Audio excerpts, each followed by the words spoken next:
ये शिव प्रसाद कफन बांध करके चलता है, कफन बांध करके। लेकिन हमने ये तय किया है, हमने ये तय किया है कि अब 90% घोषी आबादी वाले को गुलाम की श्रेणी से बाहर निकाल करके रहेंगे। हम गुलाम, हमारे बाबा गुलाम थे, हमारे पिता गुलाम रहे, हम गुलाम रहे, लेकिन हम में से कोई भी अपनी आगे की संतानों को गुलाम बनाना नहीं चाहता। बताओ, कोई चाहता? हाथ उठाइए। कोई चाहता है? नहीं चाहते ना। इसलिए यदि हम अपने संतानों को रगड़ाते हुए गिराते हुए नहीं देखना चाहते, यदि मान सम्मान सम्मान की जिंदगी अपने उन बच्चों को देने, दर्जनों घोषी यादव के ऐसे गाँव है जहाँ आज तक सड़क नहीं है, आज तक सड़क नहीं, नाली नहीं और सब सुविधाएं नहीं। पूरे मैनपुरी जिले में, इटावा जिले में, औरिया जिले में एक भी कमरिया समाज का गांव हमको दिखाई दीजिए जहां सीसी, बिजली, पानी सब व्यवस्थाएं ना हो। आपको ये अंतर समझना चाहिए, नहीं समझना चाहिए? तो बताइए, ये जो लड़ाई लड़ी जा रही है, हंकार करके बोलिए, ये लड़ाई लड़ी जा रही है, लड़ोगे जमकर नहीं लड़ा। शुक्रवार सबूराबाद कहते, पार्टी से पार्टी कहते, तो बे पार्टी वाले हैं तो हमें भी पार्टी वाला होना चाहिए कि नहीं होना चाहिए? होना चाहिए ना। और एक बात मैं कहना चाहता हूँ कि हम तो बहुत लड़ाई लड़ चुके हैं उनसे, बड़ी बड़ी मीटिंगें कर चुके। हमारे किसी भी नाते रिश्तेदार को अपने मन में कोई भी दहशत लाने की जरूरत नहीं है। रात को 12 बजे फोन करना, शिव प्रसाद आपके दरवाजे पर खड़ा दिखाई देगा। एक बात मैं और कहना चाहता हूँ, मेरी बात को रिकॉर्ड कर लो, सभी वालों को सुना देना कि मिट्टी का ढेला फेंकने का काम किया तो 4 दिनों के घोषित सैफई में चला देंगे। आपको कोई डरने की, झगड़ने की, आपको दहशत में आने कोई जरूरत नहीं है। आपकी ताकत है, आपने उनको दी है, आपकी ताकत है। ये कैसी गजब की बात है, मेरी ही ताकत से मेरे ही कमर को तोड़ रहे हो। वापस ले लो, बुद्धिमान बन जाओ, वापस ले लो अपनी ताकत। और जिस दिन आपने अपनी ताकत वापस ले ली, जिस दिन आपने अपनी बल्लियां हटा दी, उस दिन ये सब 5 स्टार सैफई का महल ढह जाएगा। एक बात मैं और आपको बताना चाहता हूँ कि भारतीय जनता पार्टी भी कोई बहुत अच्छी पार्टी नहीं, ये एक सांपनाथ है, एक नागनाथ है। ये किसी भी कीमत पर बैकवर्ड को देखना नहीं चाहते, ये किसी भी कीमत पर एससी को देखना नहीं चाहते, ये किसी भी कीमत पर माइनॉरिटी नहीं देखना चाहते। ये आरक्षण को खत्म करना चाहते हैं, खा जाना चाहते हैं। इनके पेट में दर्द हो रहा है कि आरक्षण बैकवर्ड को क्यों मिल रहा है। तमाम तरह तरह के तरीके निकालेंगे, कहीं रोस्टर पर निकालेंगे, कि फलाना निकालेंगे, कि आउट ऑफ लेफ्ट निकालेंगे, जिससे कि बैकवर्ड को आरक्षण ना मिल जाए, इनको फायदा ना मिल जाए। एक बात मैं आपसे कहना चाहूंगा कि हमारे मसीहा कौन, हमारे समाज का मसीहा कौन? हमारे समाज का मसीहा स्वर्गीय श्री राम नरेश यादव जी। ताली बजाओ भाई, बोलो, सही बात है। स्वर्गीय श्री राम नरेश यादव जी, जिन्होंने पहली बार 1977 में बैकवर्ड को आरक्षण दिया। क्या दिया था? आरक्षण दिया। और जिनको हम आज मसीहा मान रहे हैं, वे भी सहकारिता मंत्री के रूप में सदन में मौजूद थे। और मुझे आपने सदन में भेजने का मौका दिया है, मैंने वहां की किताब निकाल कर देखी है।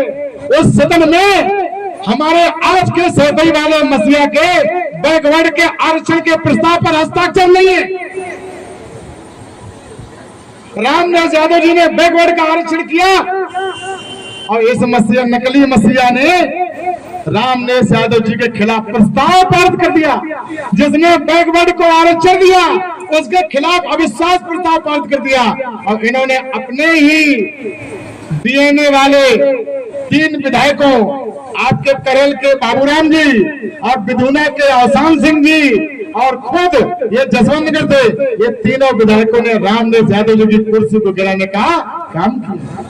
जो हमारा मुख्यमंत्री है, हमारा मसीहा है, उसको आप गिरा देते हो और आप 4-4 बार मुख्यमंत्री आपको हम बनाते हैं, तो मेरे नाते रिश्तेदारों, मेरे जीजा पूजा पूरा भांजे, आप थोड़ा सा दिमाग लगाइए कि जो हम पर लगातार हमला करता जा रहा है, उसको हम लगातार रबड़ी पिलाते जा रहे हैं, उसको हम लगातार ताकत देते जा रहे हैं। जिस लाठी को कड़वा तेल लगा लगा करके हम गर्म कर करके उसको मजबूत कर रहे हैं, वो लाठी हमारे ही कमर पर पड़ रही है, लेकिन हम लाठी को मजबूत करना नहीं बोल। जब चुनाव आता है यादों की शान आ जाती है, जब चुनाव आता है यादों की शान आ जाती है 5 साल में। अब 5 साल के बाद फिर आप यादों नहीं रहते, फिर घसीटा हो जाते। बोलो अच्छा हो घसीटा को, बोलो यही बात है कि नहीं? बताओ गलत करें? हम लोगों को आपसे सभी समाज खुश है। मुझे फक्र है कि मेरे पुरखों ने जो संस्कार दिए हमें, वो संस्कार हम आज भी कायम किए हुए हैं। कोई सरकार बने, हमारे लोगों पर कोई फर्क नहीं पड़ता। बोलो भाई, कोई फर्क नहीं, कौन न पाए हमें कहानी, ना हमें टिकटें चुरानी, ना हमें मोटरसाइकिल चुरानी, ना हमें राहगीरी करनी, ना हमें बकरियां मोटरसाइकिल पर चुरानी।